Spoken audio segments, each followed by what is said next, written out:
Hello, Big Nut.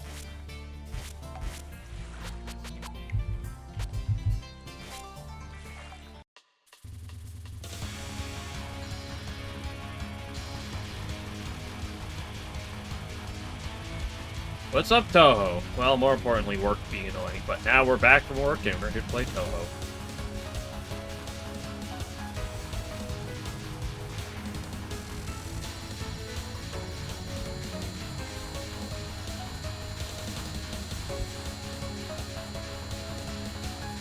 A little tired, maybe because I may have stayed up a little too late last night, for who knows what reasons, but hey, we PB'd yesterday though, that's what matters.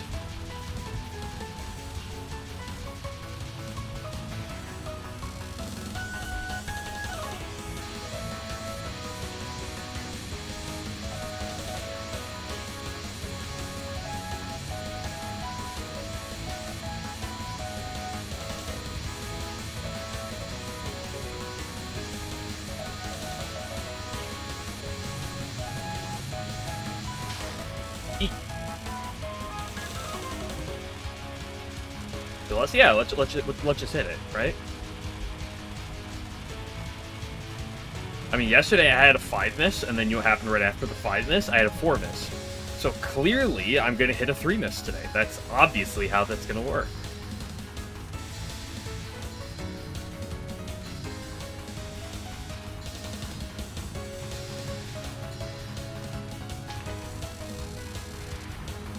I do not see any logical fallacy.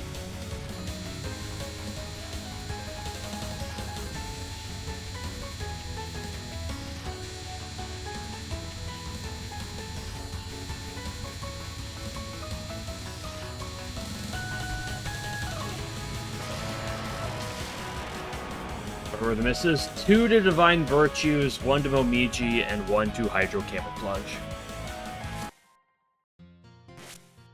Actually, I have a 4 miss currently rendering right now. And when it's done rendering, hopefully after stream, I'll actually upload the 4 miss to YouTube, but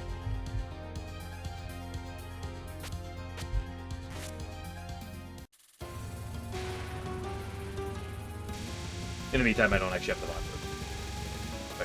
Yeah, it does. The problem was the first of the 2 misses was like, okay, the first of the 2 Divine Virtues miss was like perfectly respectable, disappointing, but like perfectly respectable. The second one, that one was a really bad miss.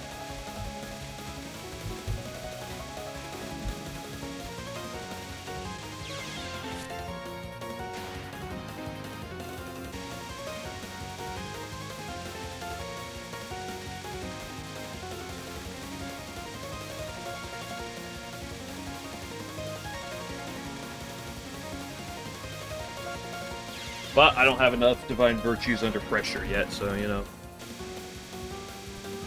I'm not that surprised. It is, in my opinion, the hardest spell in the game.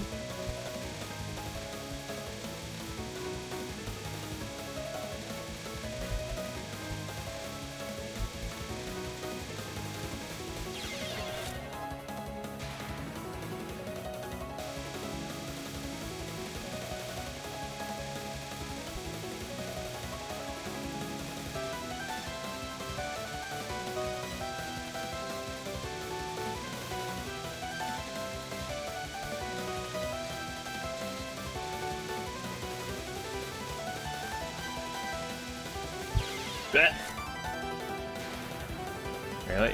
Yeah, you hate to see it sometimes. Sometimes you have to wake up early, but thank you for the good luck, and have a good one, Big Nut.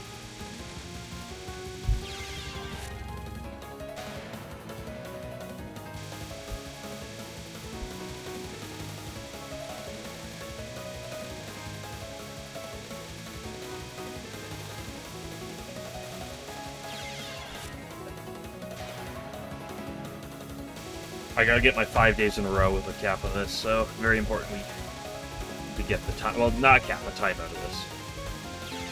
That was bad.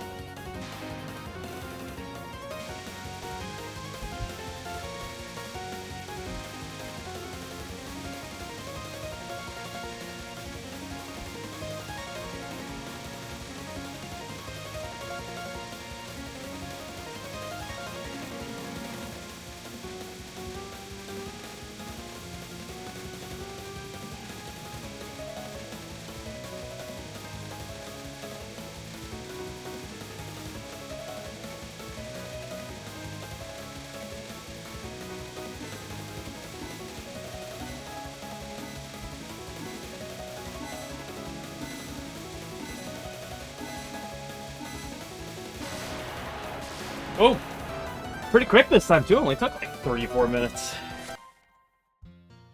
Damn, what do I do now that I'm already past that?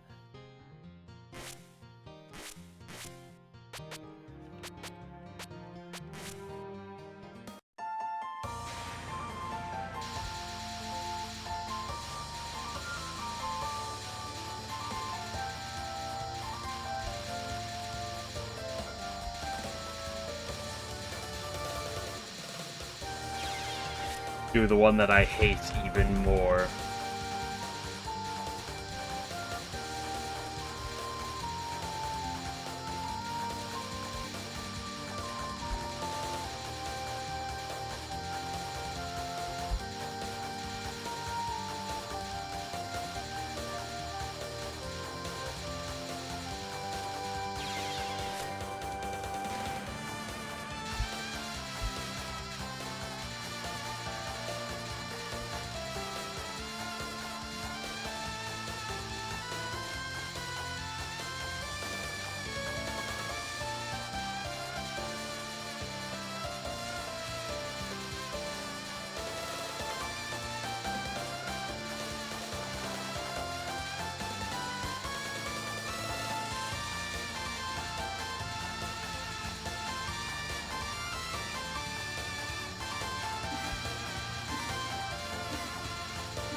Nice.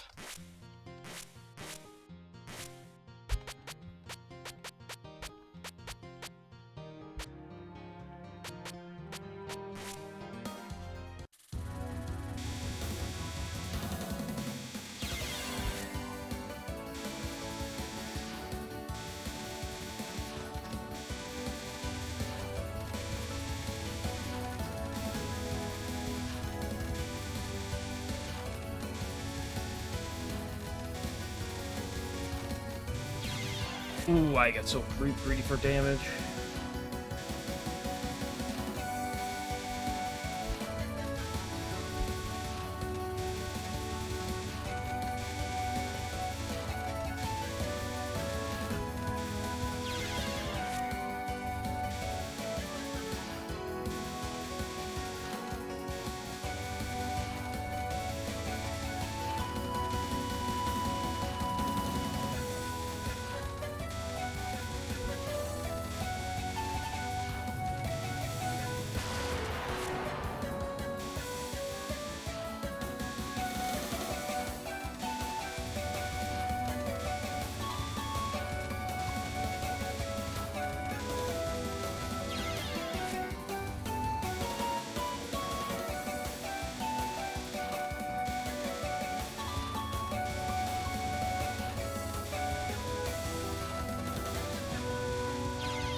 Backed into it.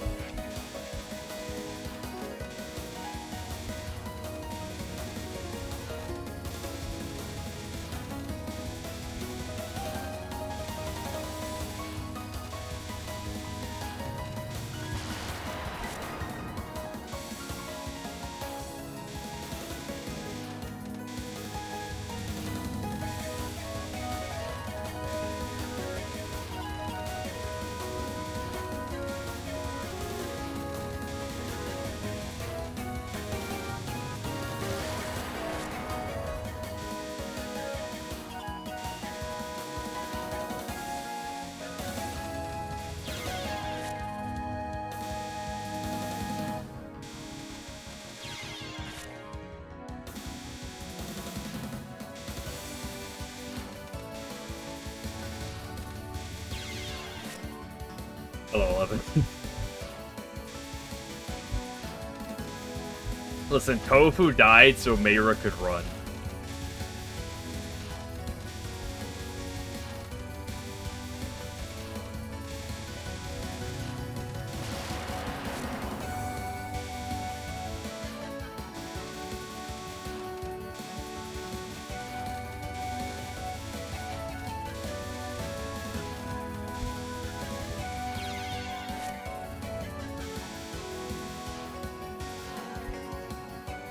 Sneeze.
It's every third attempt.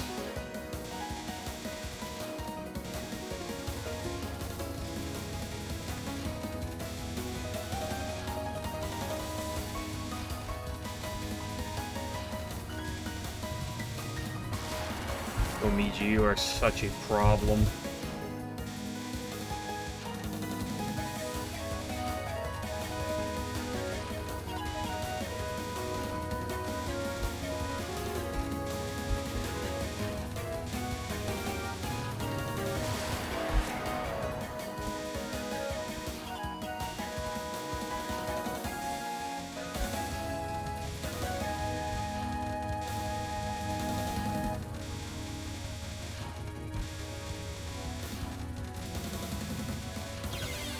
I swear, it's every 3.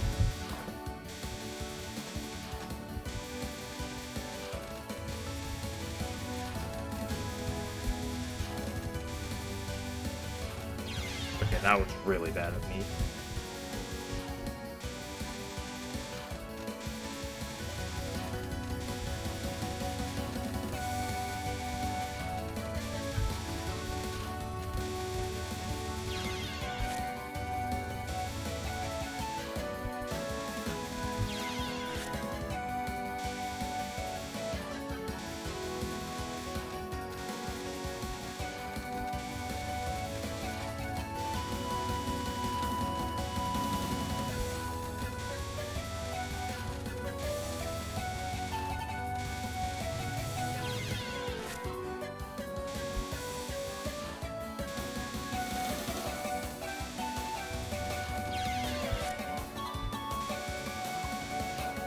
I was hoping to be good today. Hina was kind.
Holy moly, how did I get that one? 3 in a row, boom. Suck my ass, Luigi.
Oh, I backed into a head guy, got through it too.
Oh, sword across.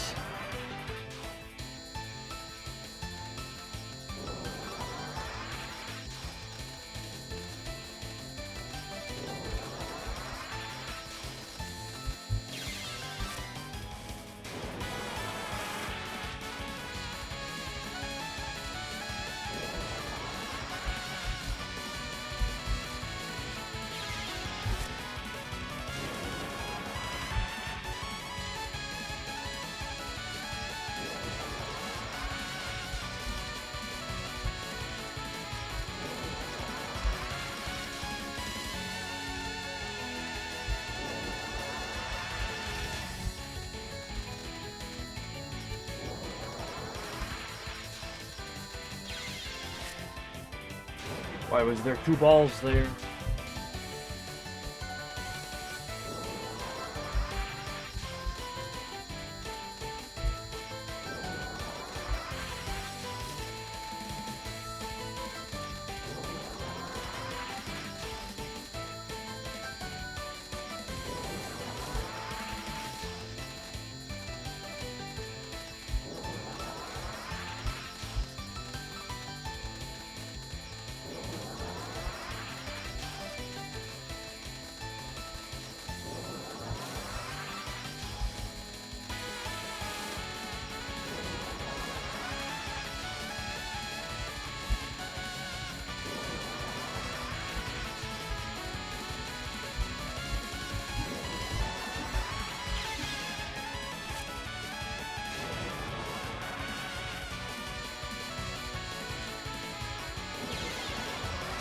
Normally, I don't suffer this much on this attack.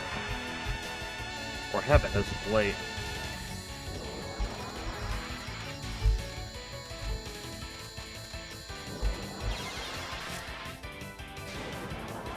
This taking me longer than Hina Final did.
Oh, this attack is just bodying me right now.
Holy moly, I found the capital.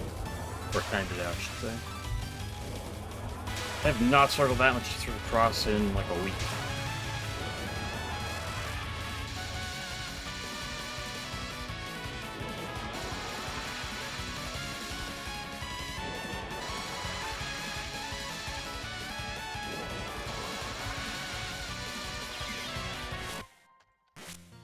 And then immediately we get just bodied by Storm Day.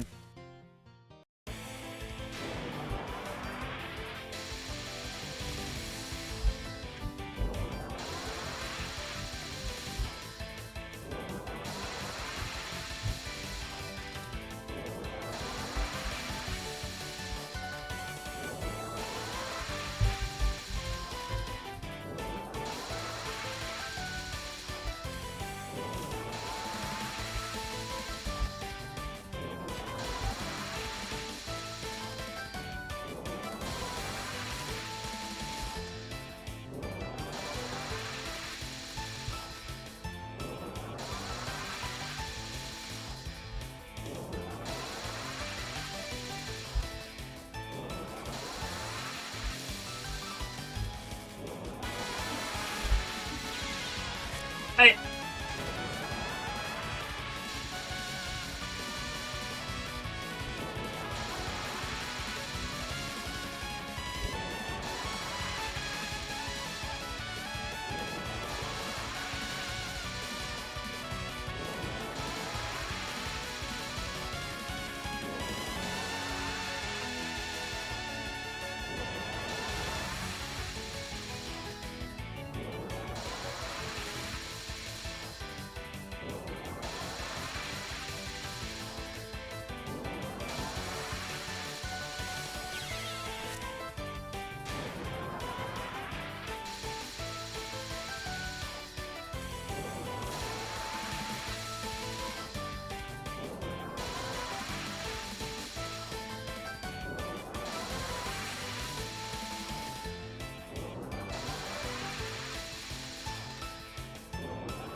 There we go.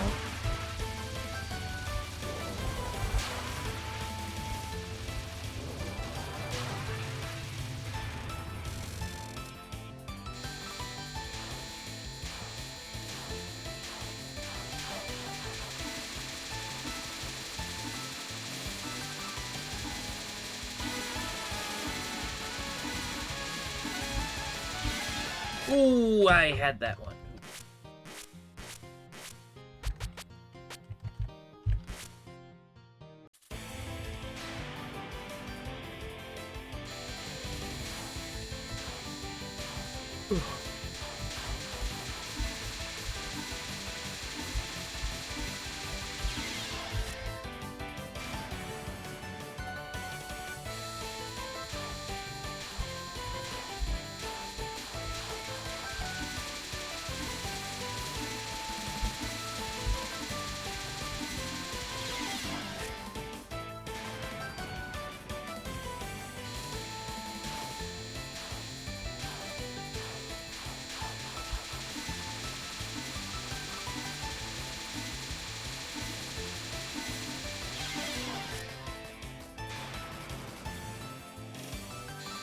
Pretty good on that first one until literally the very last second.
Oh, yeah, I gotta do one.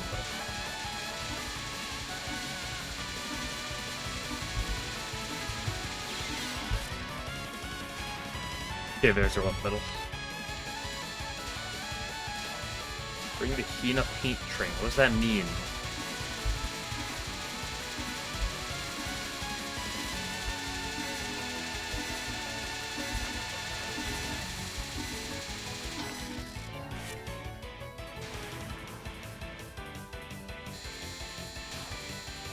What is the Hina paint train?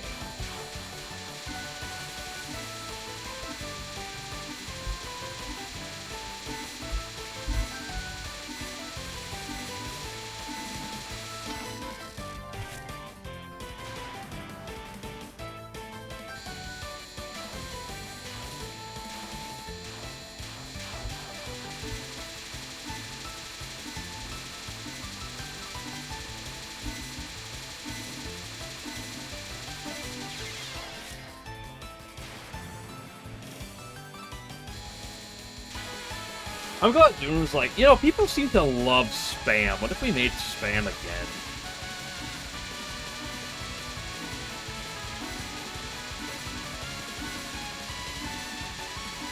Except a little bit better. Opium.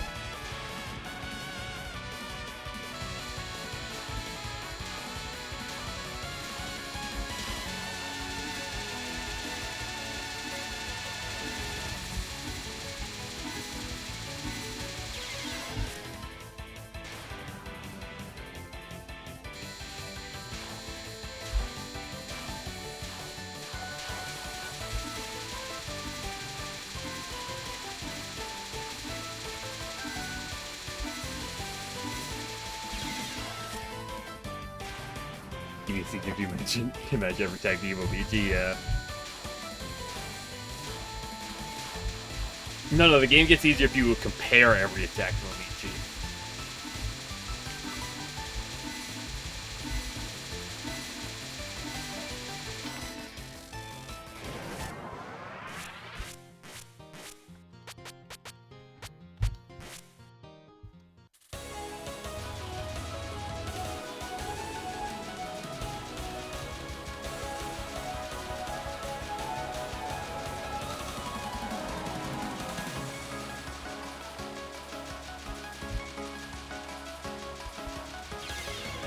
Game gets easier when you do any attack that's not this way.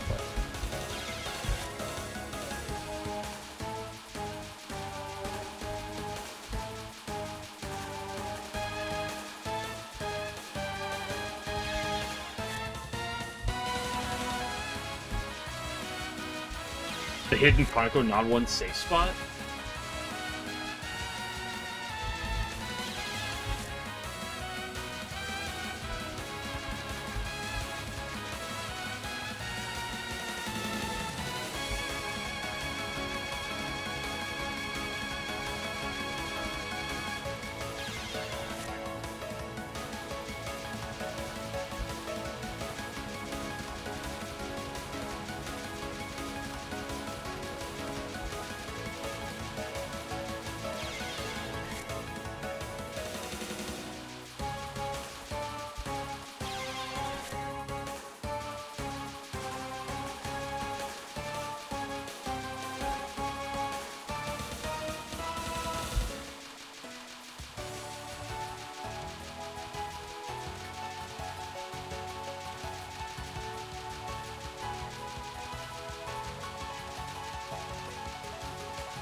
Such a mind break.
Ugly wave.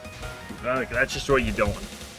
Like, if she doesn't give you super disgusting waves, the attack is relatively smooth. It's just sometimes she gives you a really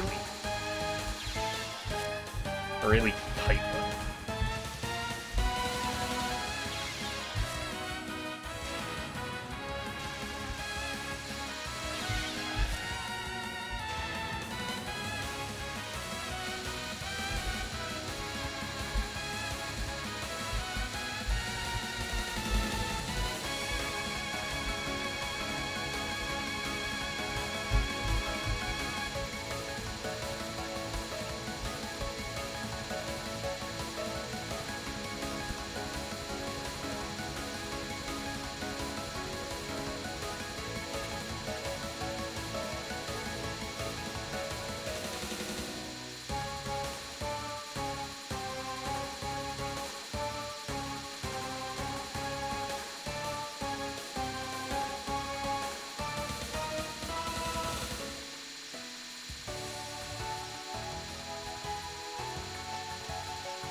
Easy timeout? Oh, Chase Clouds, thank you for the raid. I appreciate it. We're just doing some Conoco practice. Streaming well. Touhou indeed.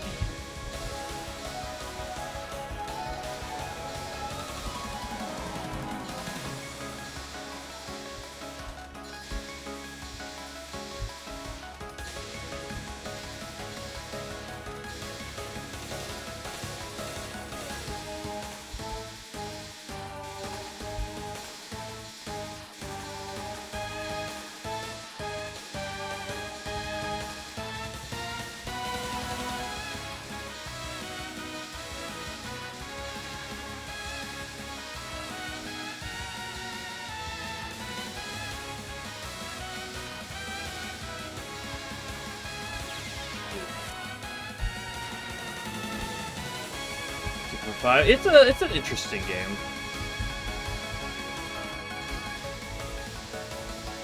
I'm not the biggest fan of that style of game, but I had my fun with it.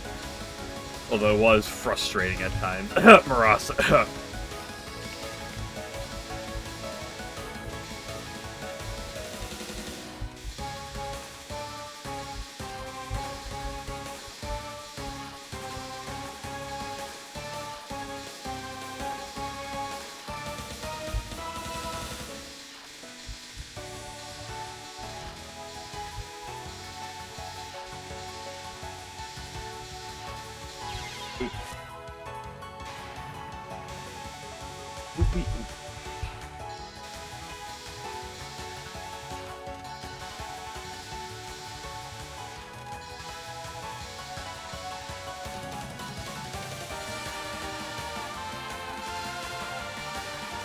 I mean, I enjoy the game at times. Like I said, it's not my genre, but like I played it, I beat it. I'm normal. And there are a number of aspects I quite like about it, but the game can be kind of infuriating at times.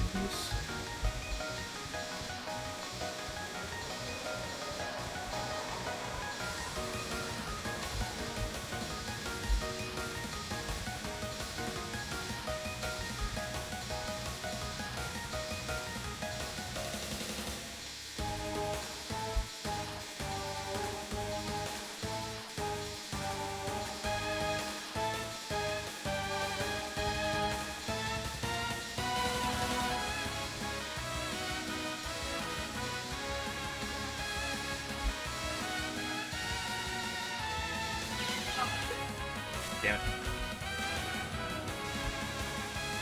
Yeah, I mean, there's a number of characters that play very weirdly in that game, but like just the stark difference between Marasa and Conoco is so, it's just such a vast difference.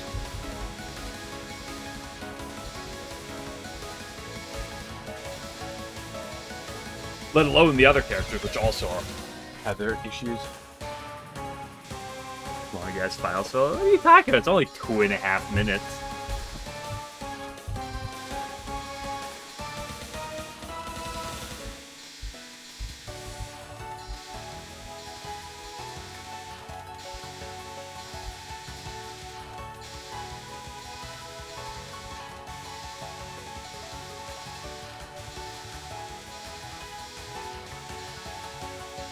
Hey, at least it's not Sub-Sun.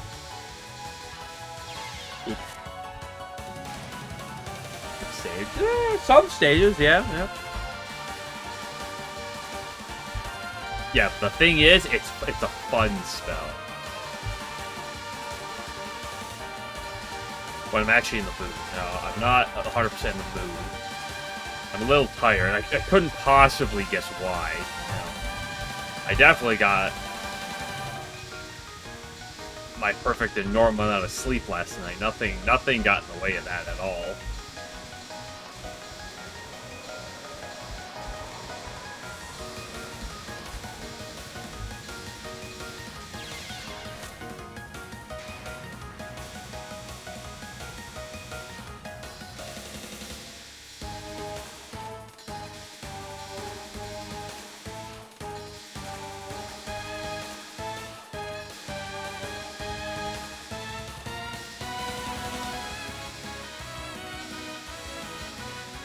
I was contemplating what I want to do with the Rumia level cap.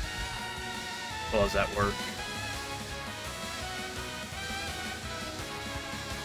I was contemplating either leaving it as is and just saying I am perfectly willing to level down specifically for that split. I don't want to level down for other splits if I can avoid it, but like because of how ickily set up that split is, I might set up Hello Breaker. 10 too much water. Yeah, what's it? 7.1 out of 10 too much water. The highest, the best reviewed from fans Pokemon game on the market. Yeah, 7.1 out of 10. I mean, I might drop the Rumia level cap. I'm not sure what I'm doing with that. I'm either going to leave it at 10 and just say that I will level down for that cap because it's like the only one that's like really hard to make. I might bump the cap up to 11, or I might just get rid of it altogether. I'm not sure.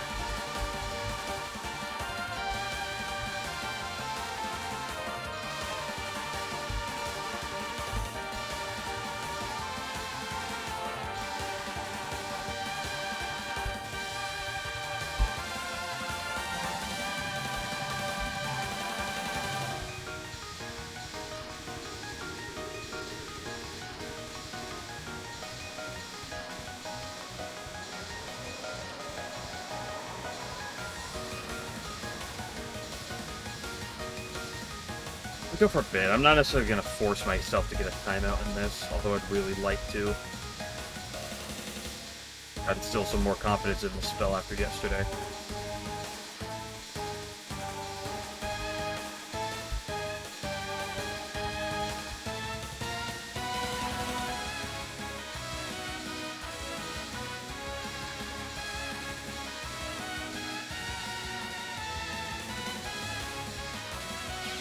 Oh, it's too high.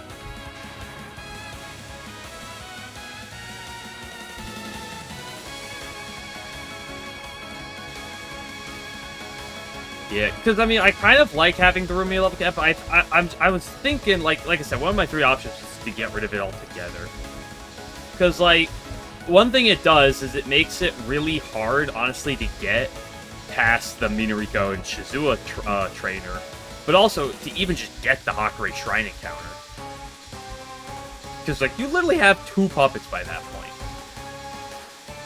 If you're in a situation where it's like, hey, I have a starter that's weak to dark, and, Lily White, what do you do? You're cooked. Like, it's like Bonky. It's like, the problem with the Rumia is just you're... Because, like, by Miko, as bad as Miko is, you have 8 puppets by that point. Unless you've lost one. Due to a tragic method. It's like you have options by Miko and Reimu, you have 8, which isn't a lot. Like, 8's not a ton. Let's just run for the Sekibonki. If I run for the Sekibonki and then have a 2-puppet Rumia fight, like, that's just not realistic. Like, if I'm literally running from the 3rd puppet I find, or literally the 3rd, like, puppet in the run, like, what are we doing? Might as well just reset at that point. Like, if you mess up a counter, like, later in the game, you know, then you mess it up and move on, but, like, if it's that early in the run, really?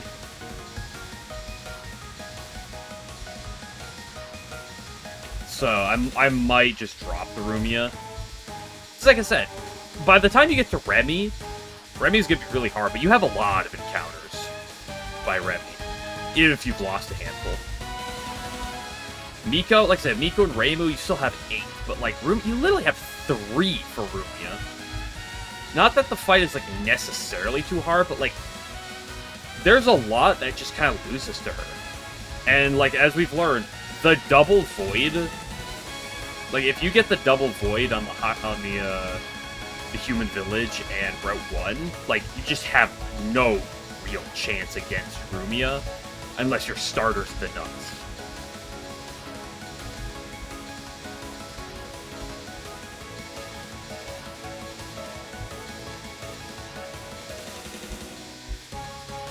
Because, like, at the very least, on the way to Miko, you get some pretty good puppets. That was a good time down.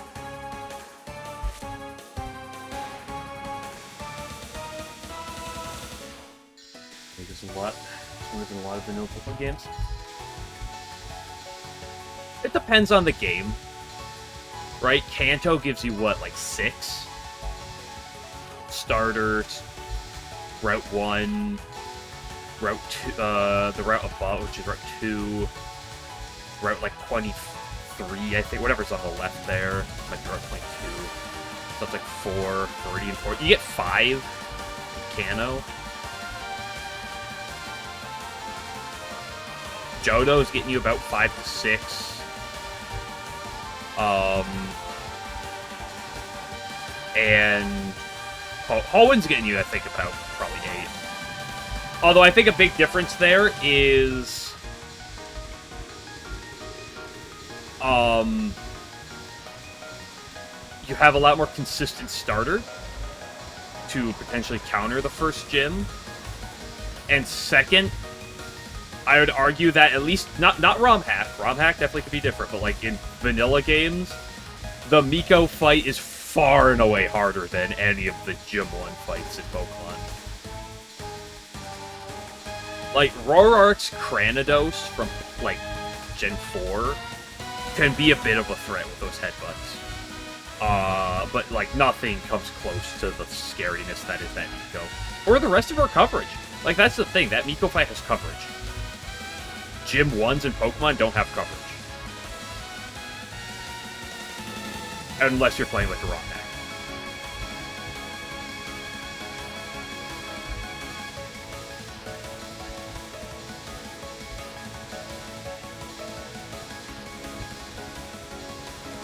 Rainbow. I mean, I'll probably go to level 20 or 21 for the Rainbow fight. I'm not sure. It depends on how... Because there's a lot between Rainbow and Moko there. So I'm not sure how much XP I'm getting, but I'm not putting a hard level cap on the Rainbow fight. Or really any of the rival fights for that matter.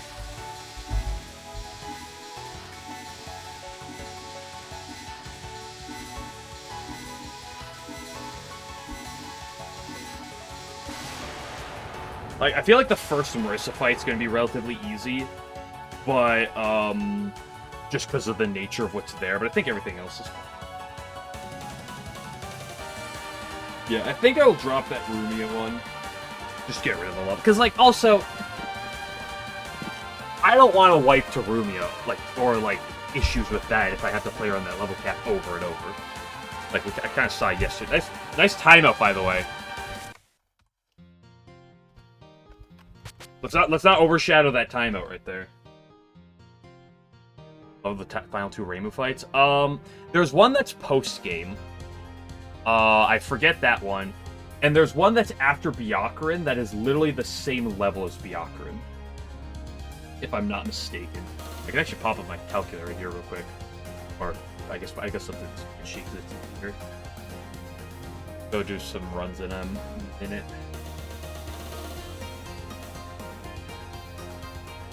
Because the problem is we have Byakuran, right? Byakuran's 75. The very next fight is Marissa, who's 3 levels lower. And then you fight Reimu, who's the same level as Byakuran. We have a really weird era where you have Medicine at 72, Medicine 2 specifically, Yuka at 74, and then Byakuran at 75 all in a row. I guess ends early day today. Do we play more puppets? You know, I wasn't going to.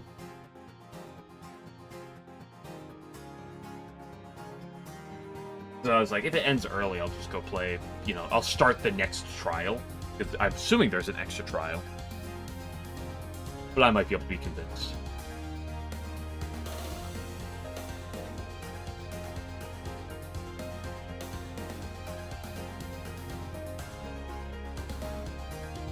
Over level Byakuran.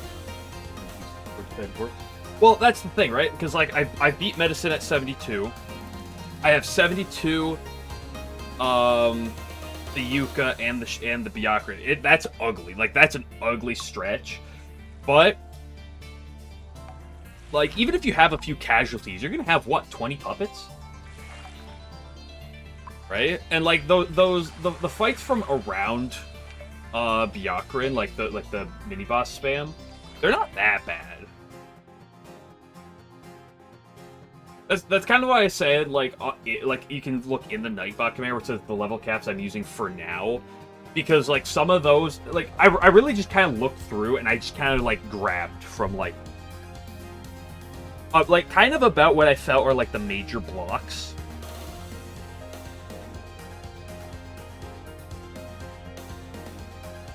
And, like, tried to just set those up as is. I could drop the Byakuran one and just go straight from Medicine 2 to Shinki, but I kind of like keeping the Byak. I'm not sure. Well, that's the thing about the level cap management, right? Because you have the whole mini-boss spam and everything, you have a lot of different puppets where you're probably not using all the same ones, so you can kind of manage the levels like that, right? Like, if it's like, hey, this puppet's really good for Byakuran, but kind of sucks ass for, like, this fight. So you don't need it for this fight. You know, you can kind of shimmy things up. Where's Tenchi boss? Is Tenchi's post-game, right?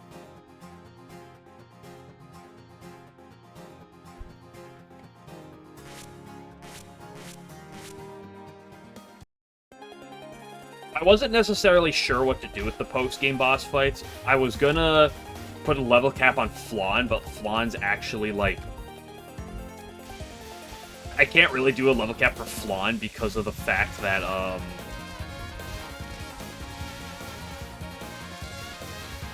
post-game is honestly usually not included for Nuzlocke, but I am going to do it. Or at least I'm intending to do it.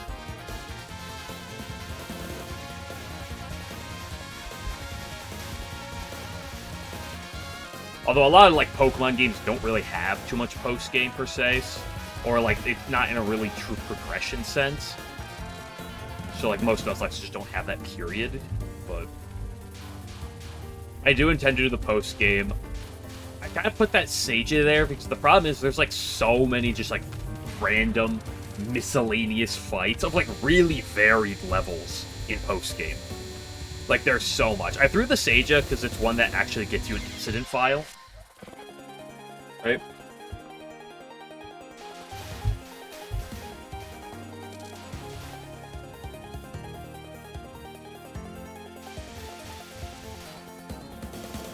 It's one of those ones I actually get to the incident case. But...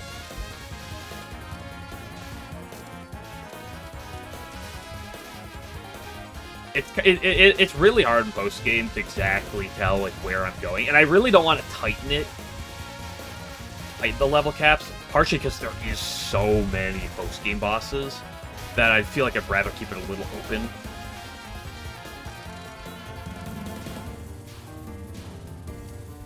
And then just kind of, like, pseudo set the order I fight things in.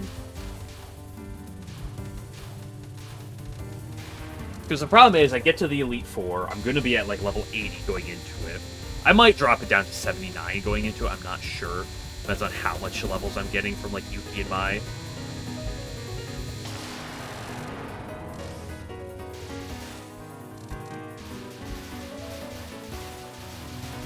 Right, yeah, but the thing that makes the Johto Nuzlocke really weird is the fact that, the Kano level scaling is completely whack.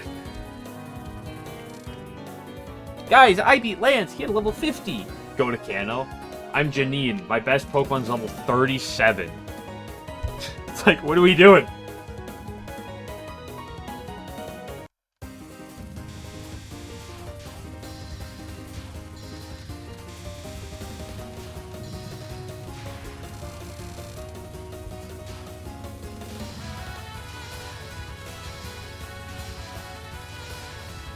I wonder if I can use my Mayra to break the game, though. Get a Mayra starter and just have it be the most powerful thing I can get in the game.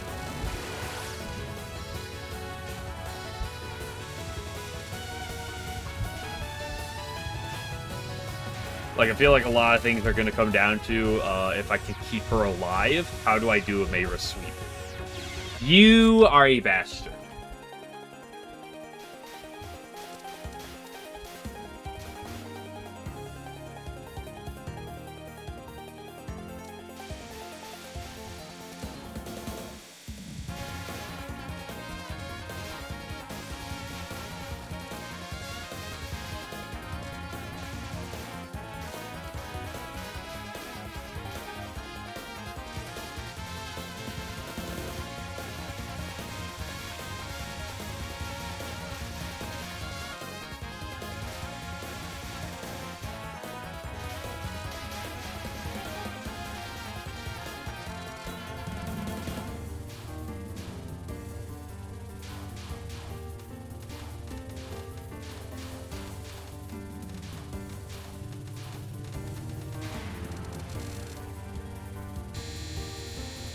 I also realized I was obsessed with defense Rumia, but also if I pick up the Jun Xian, or as I will call them, John and Sean, if you pick up them in the Mjoran Temple, they also have a dark immunity, so you can get your Quakuma counter with that as well.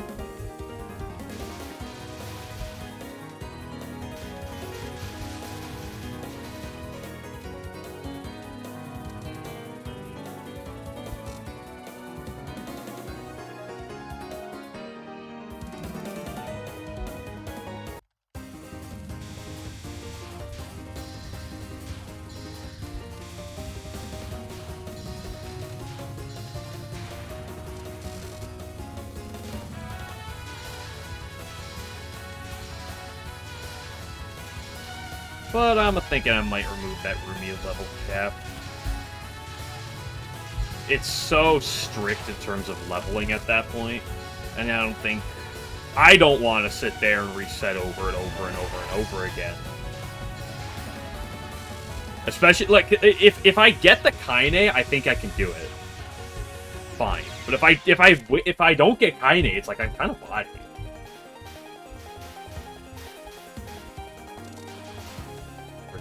Yeah, because there's no other encounter there, right?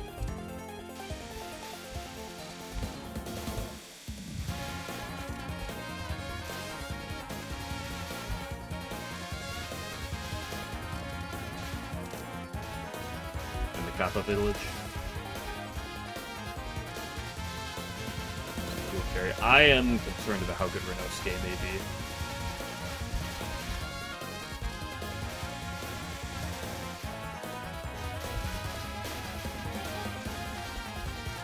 What I am interested in is this Diose with telescopic and sleep powder. I do like very high accuracy stop movements. That's very tempting, can be very interesting.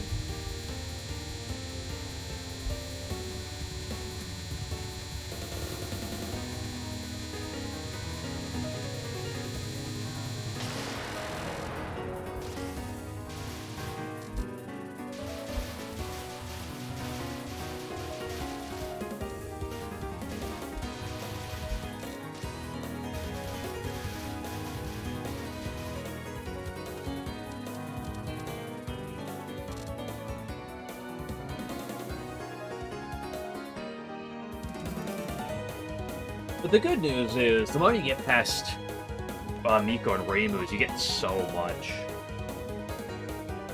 Yeah, what is it, like Route 5? Force of Magic. Land of the Back Door. I think the guaranteed Dorami encounter. Route 4. Bamboo Force of the Lost, I think Yintei. I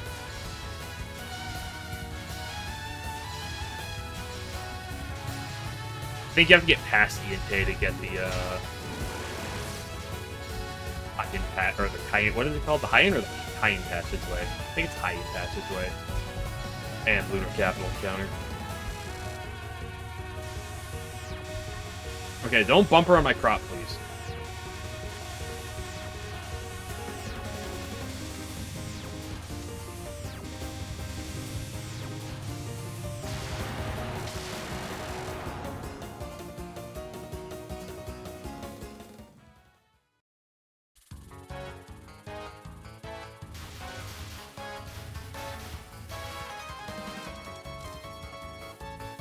Also, I talked up that Fudo encounter. The Fudo encounter is nuts for countering Miko. I think the best early game encounter you can probably get is that Kogasa.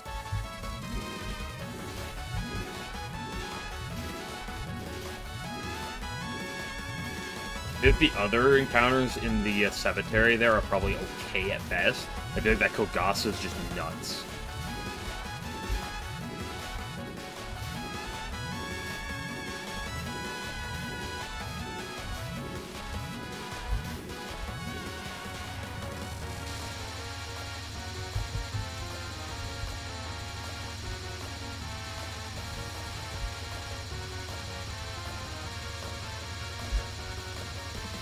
Also, 11, you said, oh, would you do some puppet if if you finish the trial early, and it's like it's like, what's gonna happen at the trial? I'm gonna go into the next trial, and it's gonna extend to day 4. We already know there's gonna be a day 4 because that's just how this game likes to be. It's gonna troll me.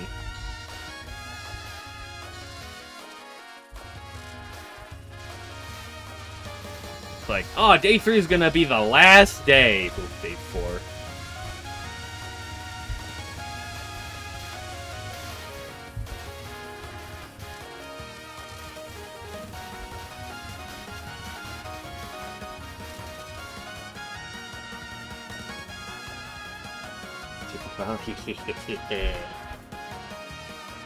That's the last day. Surely it's gonna be. I know, that's the thing. It's like, surely it's the last day, but what if it's not?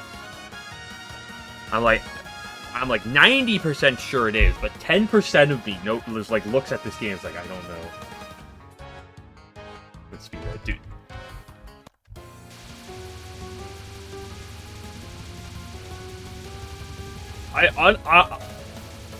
I could definitely be convinced there are other absurdly good starters.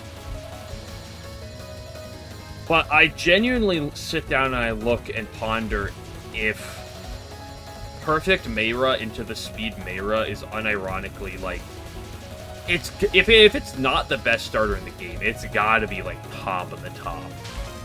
Like, right there.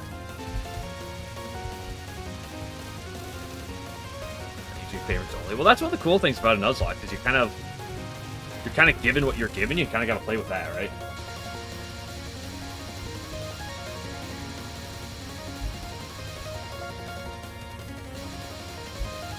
Some runs you get Kosuzu, some runs you get Akio, some runs you get Kaine. Not really, because, like, even if it's the most common encounter on the route, you still haven't hit the Kaine yet. Hello, Hobbs. Thank you.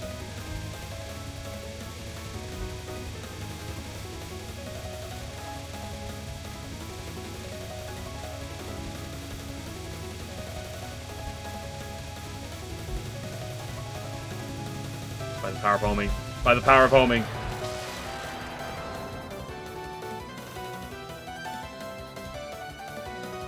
Like, Speed Mayra doesn't get, like, the mad rush stance or whatever till level 70, which is kind of problematic. But at the same time, you get, like, that one barrier skill at level 30? Like, I feel like you just kind of sweep. Like, you can just sweep so many fights. Ishizua exists. What is Ishizua? Let me go look this up right now.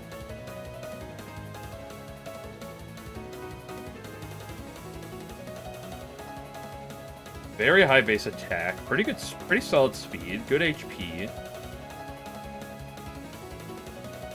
Access to charge. Ooh, okay.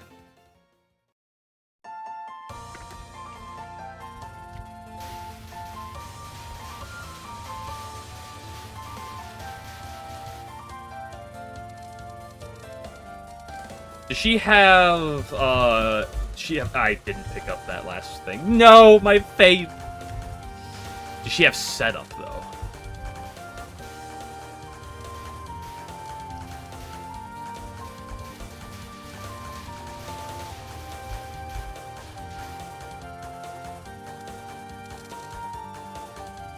Honestly, I think the biggest limiting factor over Mayra is the fact that her early game moveset is rather poor.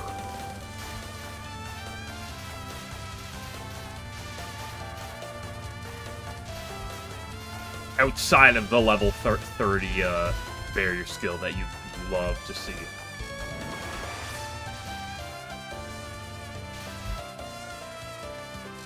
Well, she has no really good consistent damage options. Although at the same point, pretty freaking good. Like, I was running some numbers at work earlier. I was like,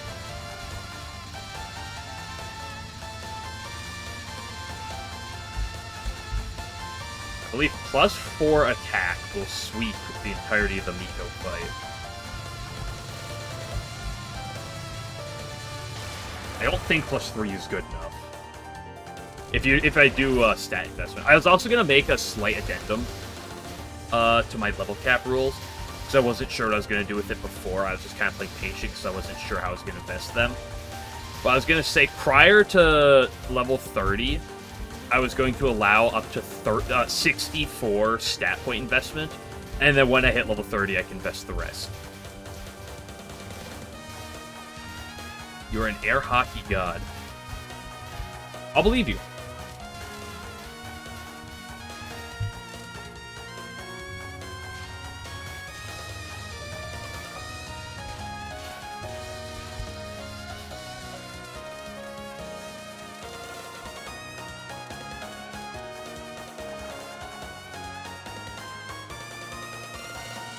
Because I think I should allow stat investment, because literally Miko and Reimu and Moko all have stat investment.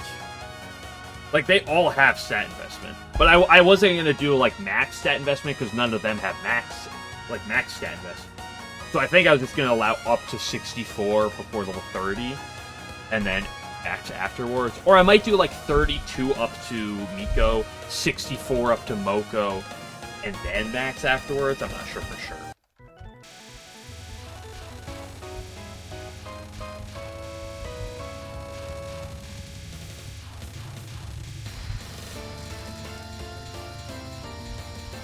Am I out of stage 3? I don't think I'm out of stage 3 yet. Pretty sure there's still a big illusionary waterfall about to stare me in the face.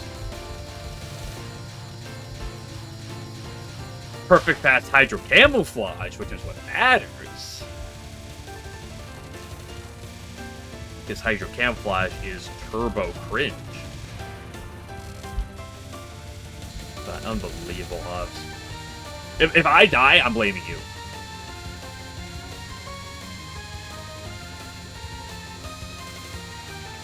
Like this, I don't like what I played that so badly. Entirely Hoff's fault.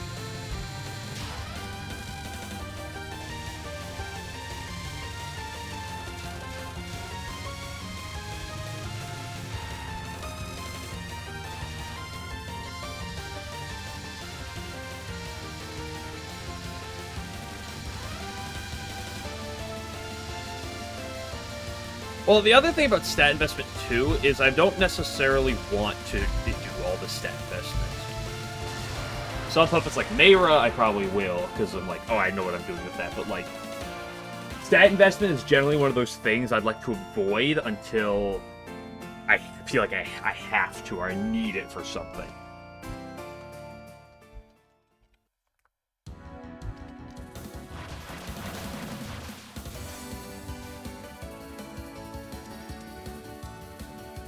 Major boss. So, well, that's partly why I'm like, maybe I'll do 32 like up to Miko, then 64 up to Moko, and then allow for I just had a stroke, my guy.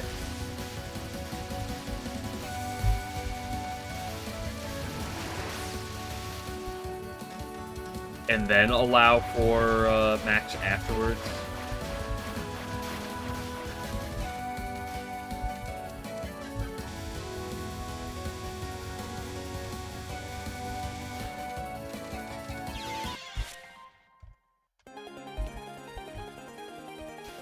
Like, regardless, by the time I get to style changing, I am using max stats.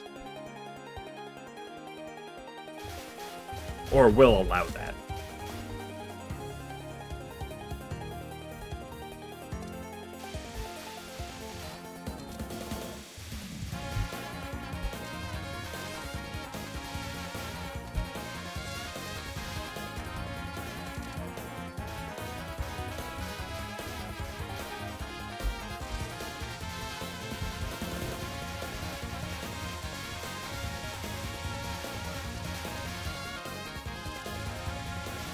Access? Yeah, you absolutely can.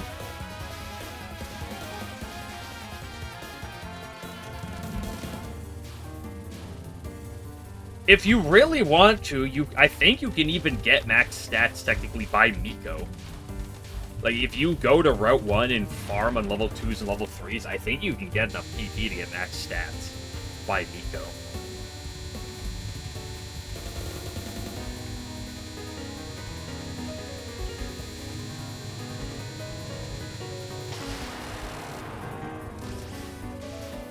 But my stat limitations is less of, can you really get it by that point? And, like, that one's more of a hold me back. I don't want to, like, go too far beyond.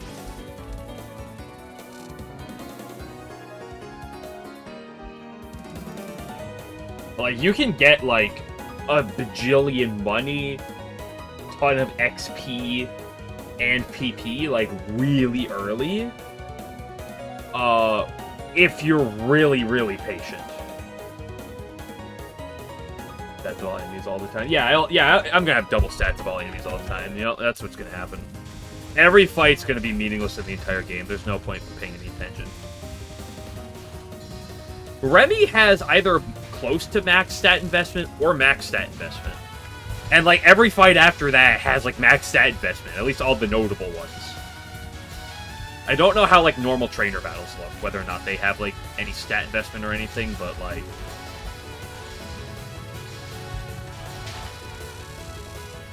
Trust me, the hard part of the game is not, oh, how do I get past the early game? No, the hard part of the game is going to be, how do I get past, like, the cakey split without losing 80% of my puppets?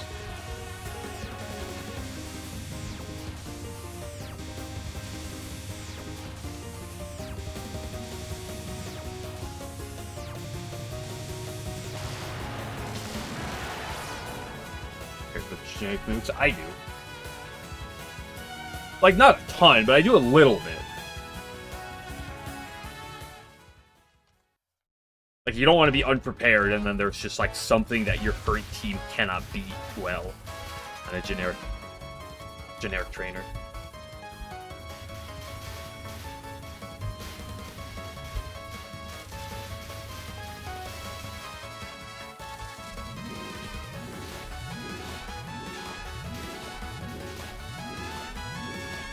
Yeah, my current intention is to do the dev fights in their splits where the levels make sense. So, like, the first 3 dev fights would be within the Keiki split.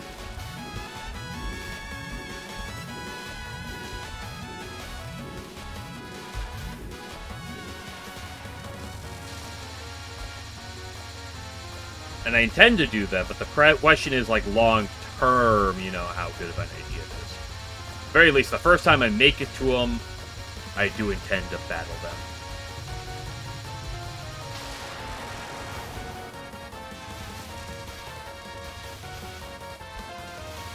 Pain to fight there. Maybe true, although I feel like a lot of them might be.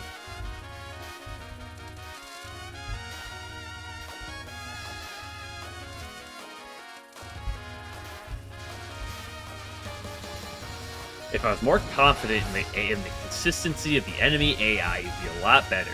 But the problem is the variability. It's hard. It was really hard to say. Hello, Kageyama.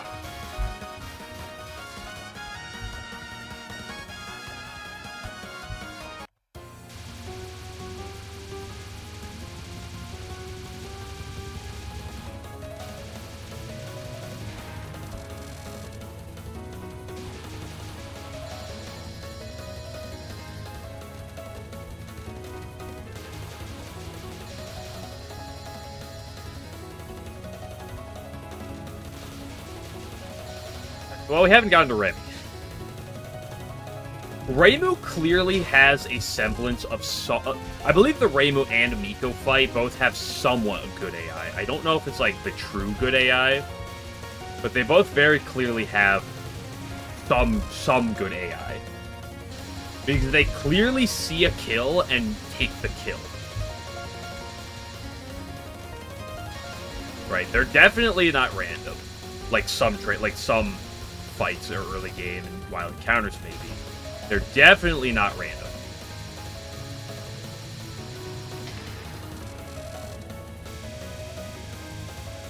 Like, I don't know if they have the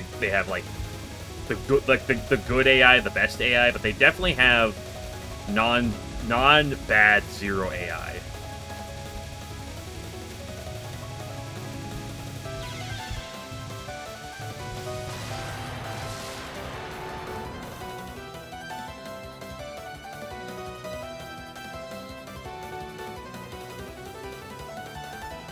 Because they clearly, if they see the kill, like, Reimu clearly sees the kill and goes for it.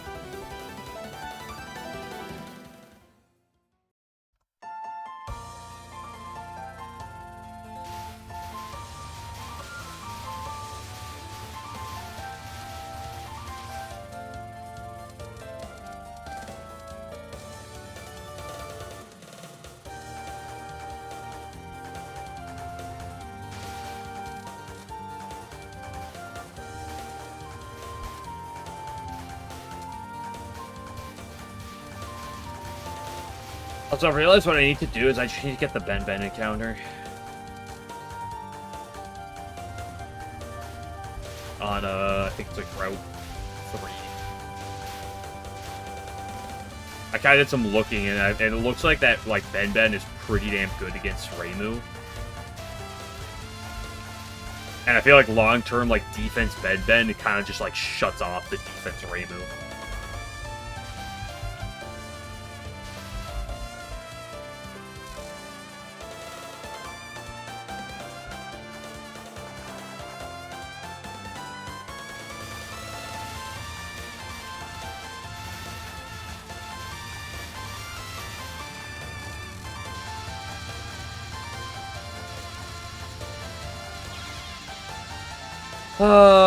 Hydro Cockledry.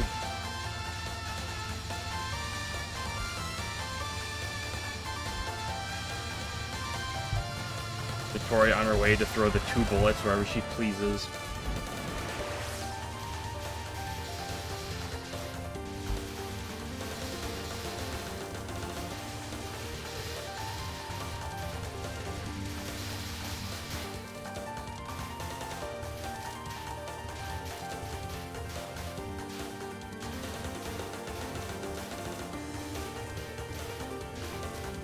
I can't wait to, like, get to the point where, like, every fight in the game, I get a run going, say, like, past, like, Reimu. Say it's, like, past Remy. And, like, I win a fight with no deaths, and people are like, dude, it runs so easy.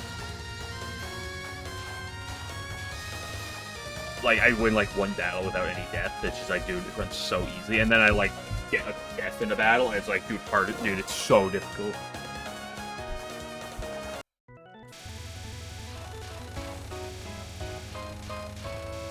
Another riskless fight.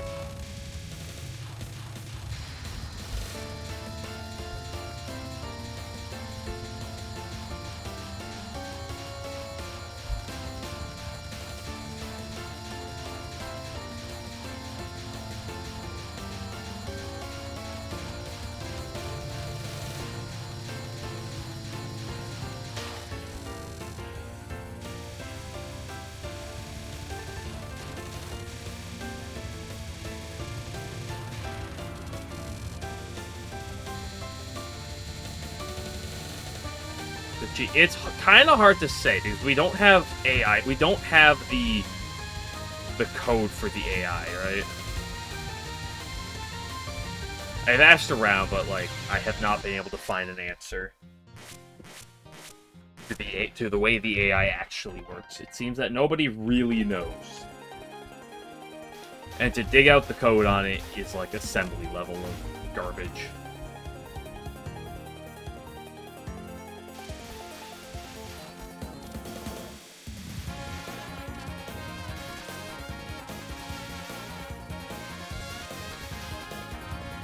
Well, that's the issue because it feels cheaty, but like it's really hard to say because even when it cheats, it's like it feels random at times in what it's actually going to do when it supposedly reads your input.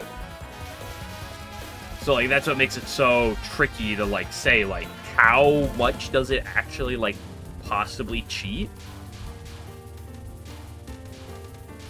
It's like, it seems like it might be, like, super smart, but it's also super, super dumb.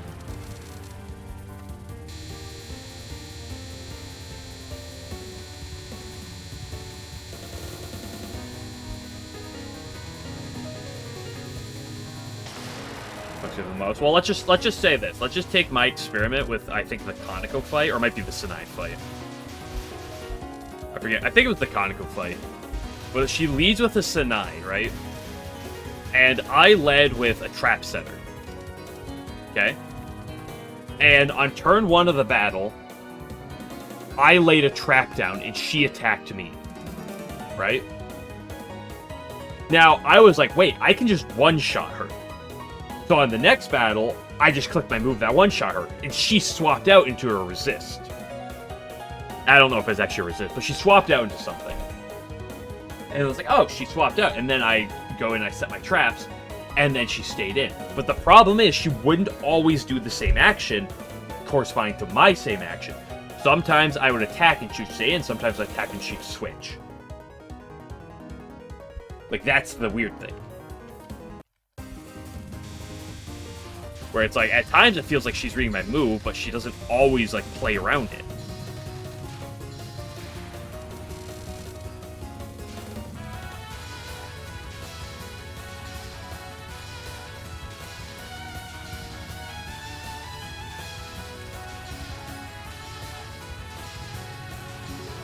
There are a number of possible ideas that could work related to either the AI cheating or the AI not cheating, and just some other random variables, but it's really hard to say.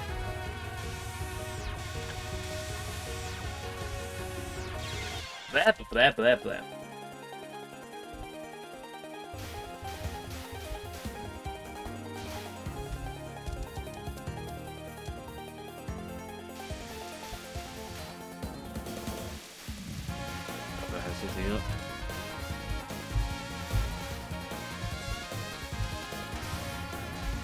I lost so much faith.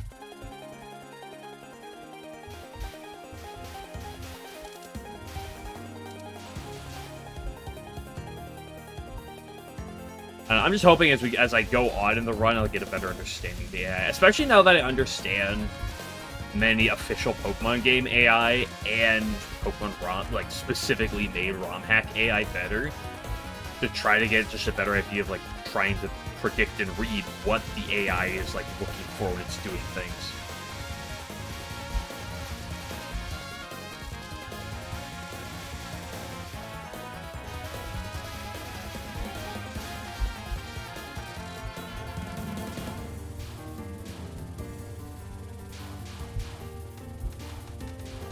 Worst comes to worst, I do the assembly code AI strat. Where I take the assembly code for it, stick it into chat GPT and see what it tells me. Translate this. Surely it'll be perfect information, right?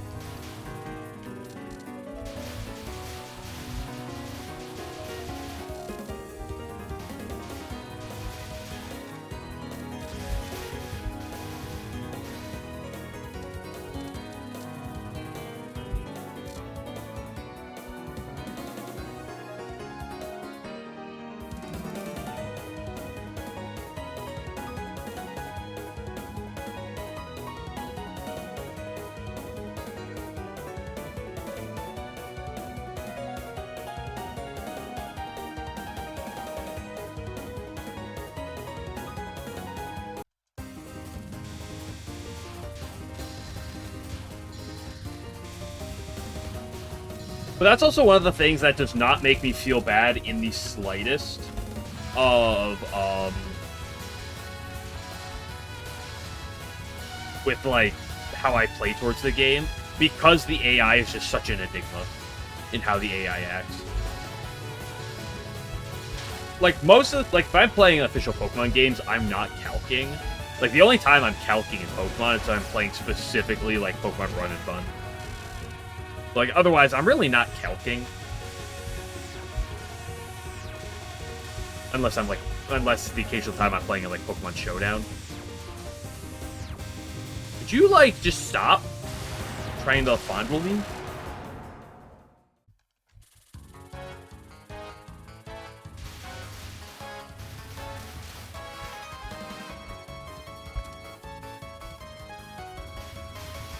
But, like, if I had a hard understanding of, like, a good understanding of the AI, I could potentially understand what's completely broken against it, potential ways to exploit it or something.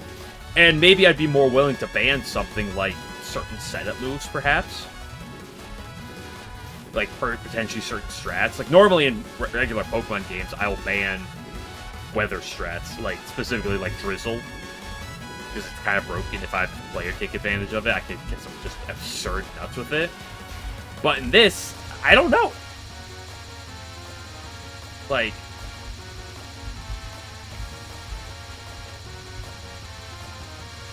no, you click it. That is how a real manager plays.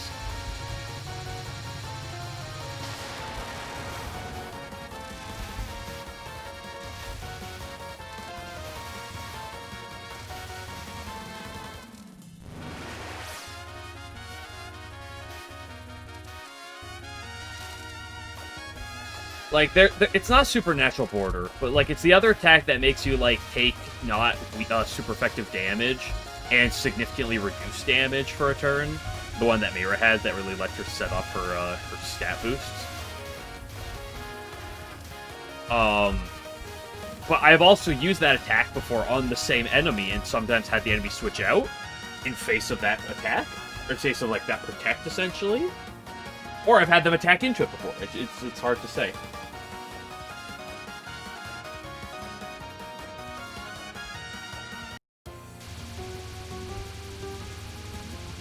Brock, I need you to figure out how the AI works exactly in Puppet Dance.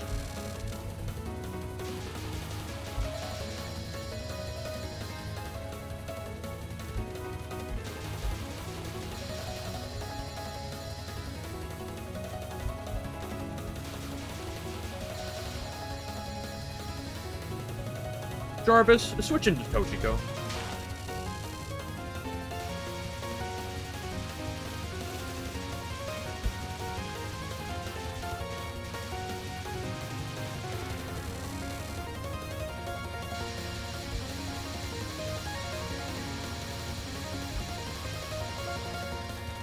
Why do I do that? Why do I just, like, decide, let's go down the middle? Hee hee hee hoo hoo.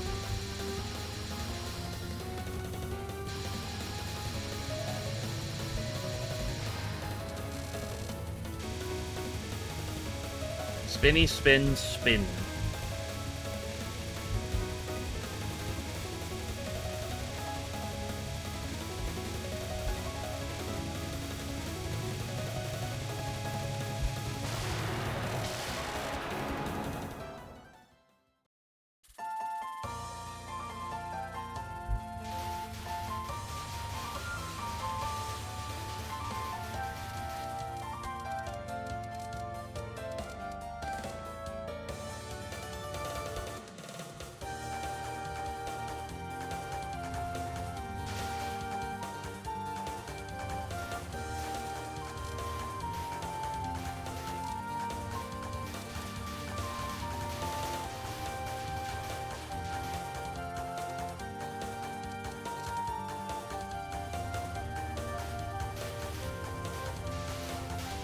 Yeah, weather is definitely not as broken. It's also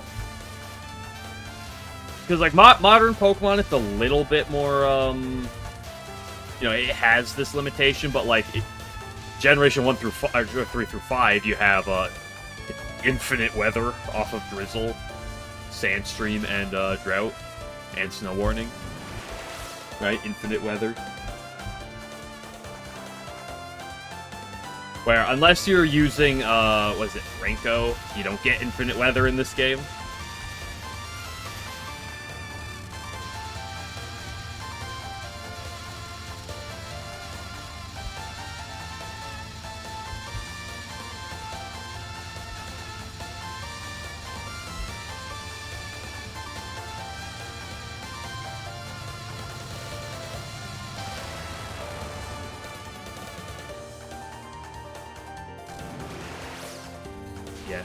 Yeah.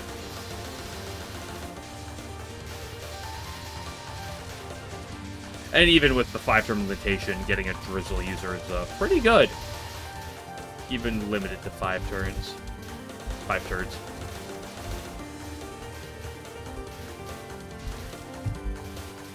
Yeah, Hail, which they turned into Snow recently, really kind of sucked ass until just recently. Where it's actually, like, fine. It's kind of on par with Sandstream.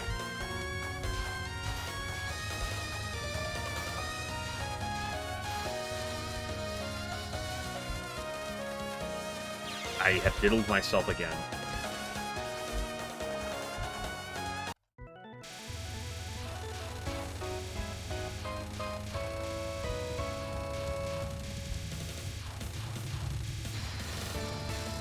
Although, if you allow legendaries, technically Gen 3 and Gen 6, you can get Drought and Drizzle in a Nuzlocke, if you allow legendaries.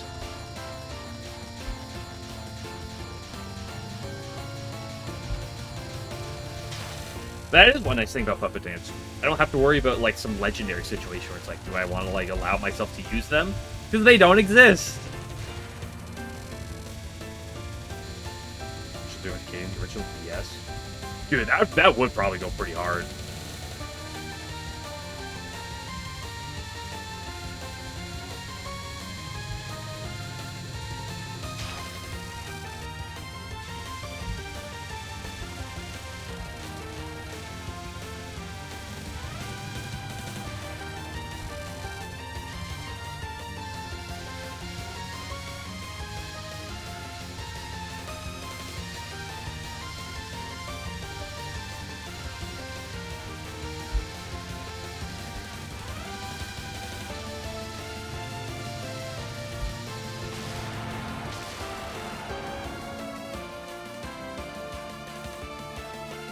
Yeah, by the way, to do the Artificial Pyramid Arcadia hardcore Nuzlocke.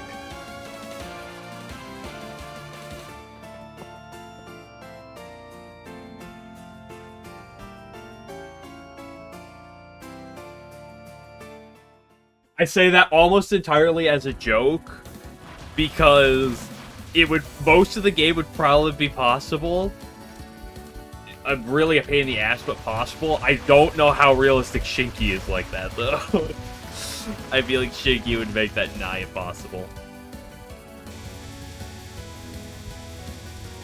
Because of how just... What is wrong with me? I cannot do these Pebble guys today.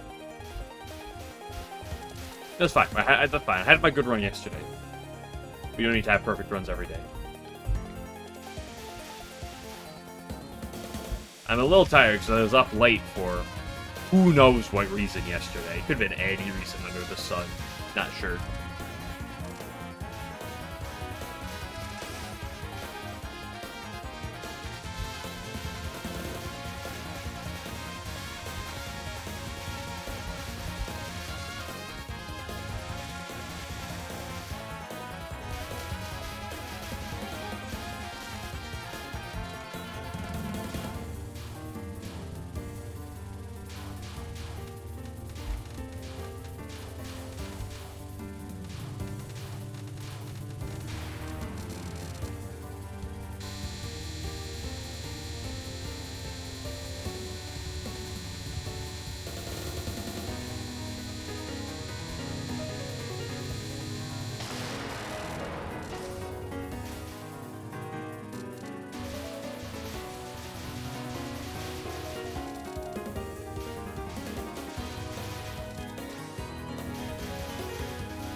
No, I think I'm curious as how to take advantage of the Satori fight. I wonder how that fight's gonna be.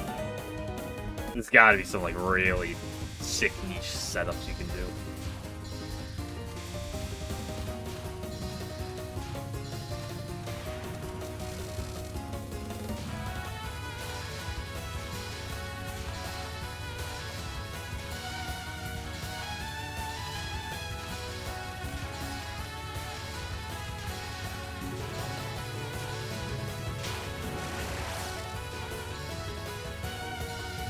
I'm not using the Dream Shard right now. I'm not, like, super opposed to it. I don't think it's, like, that bad to use. I'm not using the Dream Shard at the moment.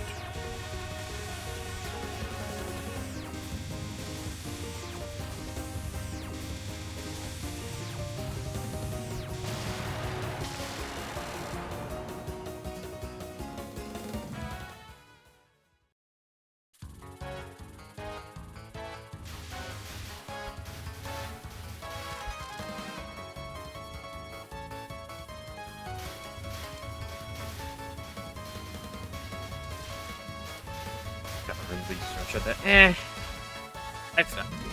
The problem is it still makes the capturing the puppet and the Hakurei village a pain in the ass. It makes over leveling, like the risk of over leveling, still just like really tight. And I don't want to like just use an item for like a temporary measure, like, oh, it's used for this one section. Hee hoo hoo hee hoo. I think I'd rather just remove the level cap off the Rumia split. Still do it at like level 11, level 12. Probably not purposely over level it too much, unless I have to, unless my team is like really bad into that fight. In which case I'd be more than willing to, but like if I have the double void issue again.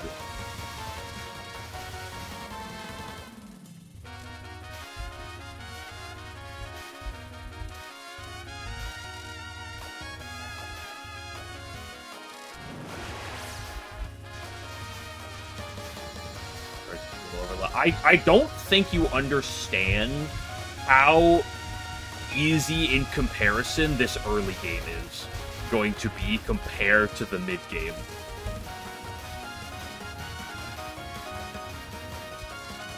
Yeah, well, because that's the thing. That's the thing about the That's literally the thing about the Rumia fight. Is because you have so many of those fights you have to do. It's so hard to not over level. And so I tried specifically not to over-level previously, and I got punished by dying to the Minariko trainer, because I wasn't high enough to be able to beat that trainer. And I died to Sekibanki because I wasn't able to beat Sekibanki, because I also wasn't, like, high enough level. Like, that's kind of the issue there. It's like, I can try to play low enough level, but then, first of all, I literally have 3 puppets at most by that point, and those fights are not easy at that range.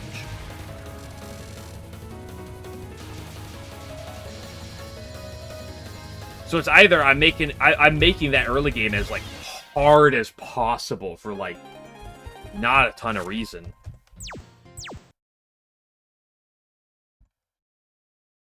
Besides just to make it miserable.